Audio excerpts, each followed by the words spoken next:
One criticism of gamification is that it's ineffective because it only uses the surface mechanics and other elements from games and thus should really be called pointsification. A second criticism is that gamification is potentially too effective, that it can be used to get people to do things that aren't necessarily in their interest. And that criticism goes by the name of exploitationware. I've already shown you some examples in this vein when talking about enterprise gamification and the concept of playboard or coerced play. For example, the leaderboard for the housekeeping staff at some of the Disneyland hotels, where the employees felt like the gamification techniques were not encouraging and motivating them. In fact, they were controlling and manipulating them and forcing them to compete more aggressively just to keep up. That's an example of gamification being used in a way that potentially is exploitative as opposed to encouraging and supportive of the employees.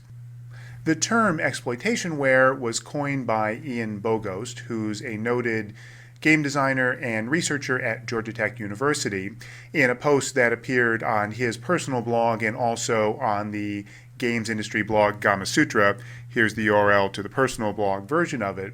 And he essentially made two arguments. One was that gamification, if people like Margaret Robertson say it's an inadvertent con, it's accidentally misleading people about the nature of games, Bogo says, no, actually it's an intentional con. Gamification is a way to try to make people think that their job doesn't suck, even when it does. So gamification, he says, is inherently a technique that can be used as a way to confuse people and to make them ignore the real conditions of their workplace, as opposed to focusing on the actual compensation and meaningfulness and rewarding aspects of the job. The broader point, though, that Bogost makes in calling gamification exploitationware is that it fundamentally undermines the nature of economic and social exchange between workers and their employers. And his argument goes like this. He says, gamification proposes to replace real incentives with fictional ones.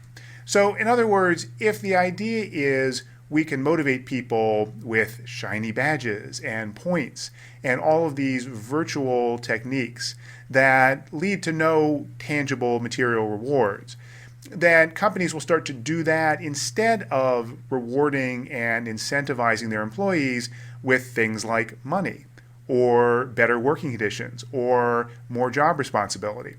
And his argument is that essentially this undermines the bargain between both sides, because the workers are still giving up their effort and their productivity, but what they're getting in return is something that is ultimately empty. Maybe for a little bit they feel like it's something motivating, but really what the company is doing is, again, an intentional con, is saying instead of giving you something that we know is valuable to you and which is costly to us to give, we're going to give you something that we think of as virtually free to basically trick you into thinking that you're getting a reward that's meaningful.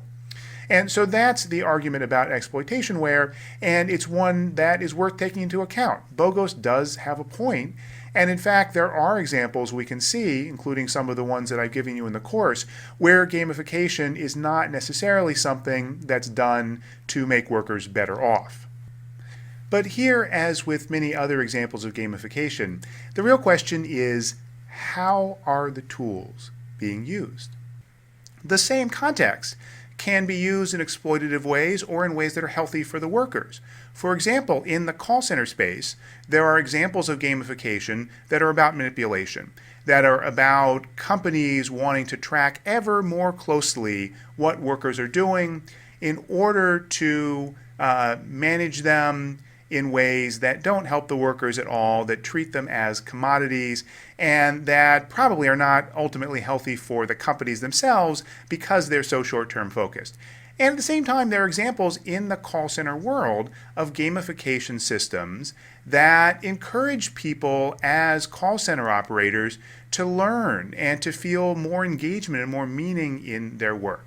So the problem, I think, is not gamification per se. The problem is use of gamification, either inadvertently, without an awareness that there can be a divergence between the player's interest and at least a short-term version of the system designer's interest, or deliberately as a trick, as a shortcut to force people to do something.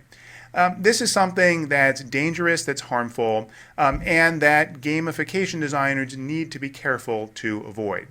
But it's something that can happen easily if you're not careful. Bogost himself designed a wonderful proof of the ease of reaching this conclusion with something he created called Cow Clicker. And Cow Clicker was something that Bogost created on a lark. It was partly a way to make fun of social games like the Zynga games that are so driven by virtual goods and virtual currency and these appointment dynamics of trying to get people to feel like their crops are going to rot, so they have to come back right away. And so what Bogost did was created something like one of these social games called Cow Clicker that had no point whatsoever. The mechanic of the game was you have to click on a cow. That's it. You click on the cow, you click on the cow again, you click on the cow again. But they're all different kinds of cows. The cows are virtual goods. So there's some cows that are more rare. There's some cows that you unlock by clicking a lot or clicking at certain times. And the game is designed to show, at least to Bogost, the fundamental emptiness of these kinds of systems that rely purely on these engagement loops. And it turns out what happened was 50,000 plus people started playing this game, which again had no point whatsoever other than to show how silly this idea was. People were actually doing it. People were clicking on the cows time and time and time again. And ultimately there were people topping the leaderboard with vast amounts of the game's virtual currency, which could only be accumulated if they had clicked hundreds of thousands of times on these cows.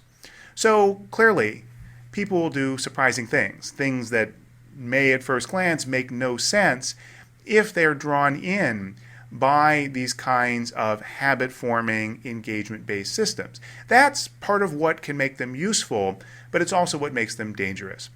So in designing gamification, the first step in the process, the first step in the gamification design framework that I gave you is to focus on the business objectives. What's the purpose here? What's the purpose of encouraging people to take some action? How does it really tie to a deep, important business or other goal? And the second thing is, who are the players? It's critical to focus on the people who are involved in the game and not to treat them just as automatons that are forced or suckered into participating in this activity, which doesn't really benefit them. So exploitationware, like pointsification, is a legitimate criticism, is one that successful and thoughtful gamification designers need to take into account, and is one that should be part of your thinking whenever you try to understand how to apply these techniques that I've talked about to a problem that you've defined.